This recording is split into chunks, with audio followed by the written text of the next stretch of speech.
Hello friend, welcome back my channel जी fighting में। आज एक बार फिर से रेलवे ने गजब का कमाल कर दिया। ठीक है, जले पर नमक छिड़कने वाला काम कर दिया। क्या कर दिया?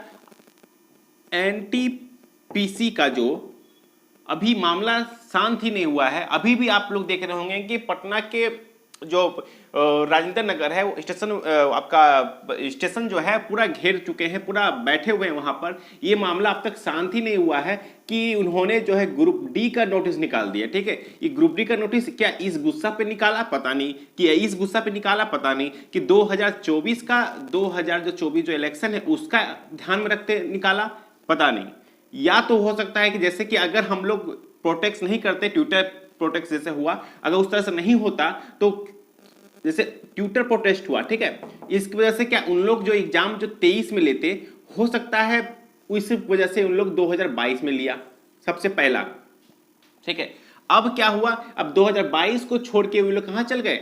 2022 के बाद अब उन लोगों ने सीबीटी 2 भी रख दिया, ग्रुप डी का रख दिया। इससे क्या हुआ कि 2022 पूरा एग्जाम से भरपूर रहेगा। 2023 में फिर जो है 2023 में सीबीटी 2 हो जाएगा। जब सीबीटी 2 2023 में होगा तो जाहिर सी बात है कि आपका उन लोगों को जो सोचे थे कि आरआरबी का कहना था कि हम लोग जो है सीबीटी 2 करवाएंगे, सीबीटी 2 1 करवाएंगे, मगर अब नोटिस निकाल देंगे सीबीटी 2 करवा देंगे। यहां तक कि जिस तरह से एनटीपीसी में क्या बोला गया कि हम लोगों ऑफिशियल नोटिस, हम लोग जो है नोटिस में ही हम लोग पहले से बोल चुके हैं कि हम लोग जो है ये करवाने वाले हैं। हम लोग नोटिस के अकॉर्डिंग हम लोग चल रहे हैं कि हम लोग यही अकॉर्डिंग कराने वाले हैं। ठीक है, एनटीपीसी में जो मामला आया था, एनटीपीसी का क्या मामला था? एनटीपीसी का मामला ये था कि नोटिस में जो दिया हुआ था कि 20 गुना लेने का बात था, उन्होंने 20 गुना ले लिया। चलिए मान लेते हैं, तो ठीक है, ये तो मानते हैं। मगर ये जो ग्रुप डी का जो मामला अगर आ गया मामले बीच में, इसमें क्या बोला जा रहा था कि इसमें तो सिर्फ बोला गया कि सीट को हम लोग बढ़ा सकते हैं, घटा सकते हैं,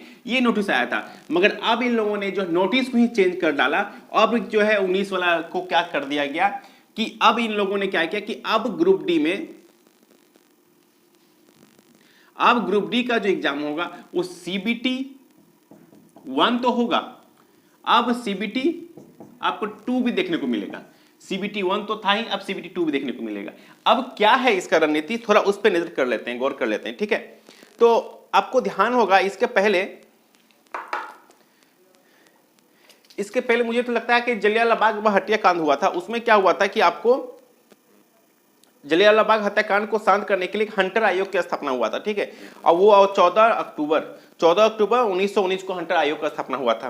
वो भी अंग्रेज लोग ही किए थे, जलियांवाला बाग, और हंटर आयोग भी अंग्रेजी रखे थे। तो इसमें कोई रिजल्ट नहीं निकल पाया। मुझे लगता है वही चीज ये खेला हो रहा है। सीबीटी 1 के बाद सीबीटी 2 का भी नोटिस दे दिया गया कि ग्रुप डी में हम, ये मुझे समझ में नहीं आता ये ग्रुप डी है या तो यूपीएससी है या तो पीसीएस बना दिया गया है, क्या बना दिया पता नहीं गया है। ठीक है, अब आते हैं इसका सिलेबस क्या रहने वाला। तो सीबीटी 1 का जो रिजल्ट है, जो सीबीटी 1 जो है, ठीक है, अब हम लोग जो ग्रुप डी का लेके चलते हैं। तो ग्रुप डी का मैं क्या बता रहा है कि आपका सीबीटी 1 होगा, ठीक है, और एक क्या होगा, सीबीटी 2 होगा। ठीक है, ये ध्यान में रखिए। ठीक है, अब देखिए अंतर बता रहे हैं दोनों में अंतर क्या होगा। सबसे पहला कि यहां से अगर 1 लाख आपका यहां पे सीट है, 17,000 10,000 लाख, ठीक है, 5 ठीक है, 1 लाख यहां सीट है, तो यहां पर कितना गुना लिया जाएगा? 15 गुना लिया जाएगा। मतलब कि यहां पे हो जाएगा आपका 15 लाख को सिलेक्टेड किया जाएगा सीबीटी 2 के लिए। अब ये तो कर दिए। अब क्या पैटर्न है, यहां पे 100 मार्क्स का क्वेश्चन होगा, तो यहां 120 मार्क्स का क्वेश्चन होगा पहला। ठीक है, ये है क्वेश्चन बोलिए, मार्क्स बोलिए, सब बराबर है। ठीक है, और ये आपका वैकेंसी होगी। ठीक है, इतना तो क्लियर समझ में आ गया आपको। अब क्या बोला जा रहा है? अब बोला जा रहा है कि इसमें इसका पैटर्न देखिए। पहले क्या था, यहां पे जीएस था, और क्या था, मैथ था, रीजनिंग था, और आपका क्या हो जाएगा, जीए मान लेते हैं। ठीक है, तो हो गया यहाँ पे मैथ, हाँ, ये आ गया आपका कितना मार्क्स का, मैथ आपका आ गया 30 मार्क्स का, रीजनिंग आपका आ गया, मैथ 25 सॉरी, तो ये हो गया जीएस आ गया 25, ये हो गया 25, ये हो गया 30, ये हो गया 20, कुल मिला के कितना हो गया 100 मार्क्स का। ठीक है, ये तो चलेगा, ये जो चल रहा है वो चलेगा, और ये तो चल रहा है। मगर अब यहां पे देखते हैं, यहां पे जीएस कितना है, 25 है, तो जीएस हो गया आपका यहां पे 30। यहां पे मैथ कितना है, मैथ हो जाएगा 35। यहां पे आ जाएगा आपका रीजनिंग कितना है, रीजनिंग हो जाएगा 35। यहाँ पे जीए कितना है, जीए करंट अफेयर जीके जो भी इसमें डाल सकते हैं डाल दीजिए। ये आपका आ गया यहाँ पे 25, ठीक है। 20 20 60 70 70 70 70 और यहाँ पे हो गया 20, ठीक है। तो ये रहने वाला है, ठीक है। तो अब यहाँ पे देख लीजिए 70 70, ठीक है, 120 नंबर का। तो ये रहा आपका सिलेबस। अब क्या रहने वाला है, ये तो आपका हो गया 120 मार्क्स का, ये हो गया 100 मार्क्स का। अब क्या होगा, अब रहेगा कि जैसे कि इस नोटिस के अकॉर्डिंग बोला गया था क्या कि हम लोग जो है वेटिंग लिस्ट जो है लिस्ट तैयार करेंगे 1.5, मतलब कि हाँ 1.3 लेने का वादा किया था, ठीक है। मगर अब ये लोगों ने क्या किया, 1:1, मतलब कि 1 लाख अगर वैकेंसी है तो 1 लाख ये लोग लेने वाले हैं, ठीक है। तो ये चलिए, ये तो ठीक है, मानते हैं। मगर मुझे समझ में नहीं आ रहा कि CBT 1 के बाद CBT 2, मतलब ये लेंदी प्रोसेस इतना लंबा जा रहा है कि कहने का नहीं है। अब आप बताइए, कोई स्टूडेंट जो 3 साल से तैयारी कर रहा है तो अब चौथा साल भी तैयारी करो, 5वां साल में आपका होगा, ठीक है। तो ऐसा क्यों किया जा रहा है समझ में नहीं आया, ठीक है। अब क्या करना है नहीं करना है कुछ समझ में नहीं आ रहा, ठीक है। मगर इतना याद रखिए कि अब रहा एग्जाम डेट, ठीक है। अब हम लोग ले चलते हैं एग्जाम। अब एग्जाम को क्या लिखें, एग्जाम जो है 23/2/2022, ये एग्जाम आपका फिक्स रख दीजिए। एग्जाम इनका 23 तारीख से शुरू है, ठीक है।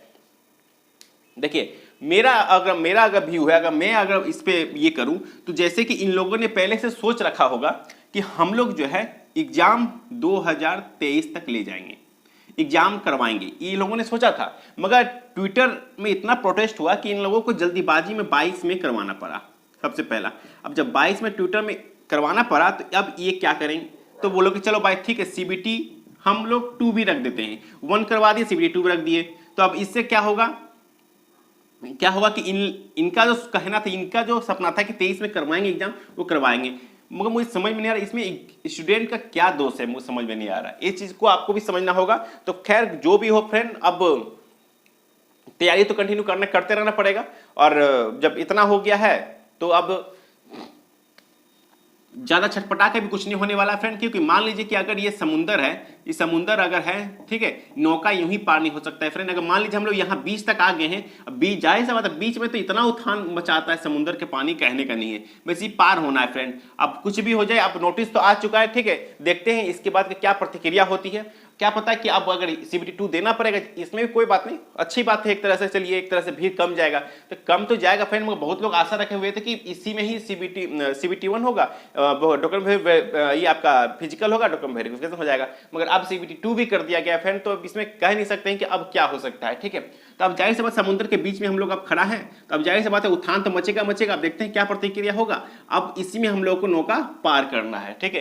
पार कर जाएंगे तो समझ लीजिए कि हम लोग को स्टूडेंट लोगों के लिए स्वर्ग मिल गया, ठीक है। तो ये आपका प्रोसेस यहाँ पे आगे खत्म होता है फ्रेंड। तो ठीक है, तो फ्रेंड और रहा ऑफिशियल नोटिस के, तो आपको जो RRB इलाहाबाद हो गया, चेन्नई वाले में ऑफिशियल नोटिफिकेशन आ चुका है, वहां जाके देख सकते हैं, ठीक है। तो मिलते हैं, ठीक है, नेक्स्ट वीडियो में। यही था नोटिस, सबको बताना था।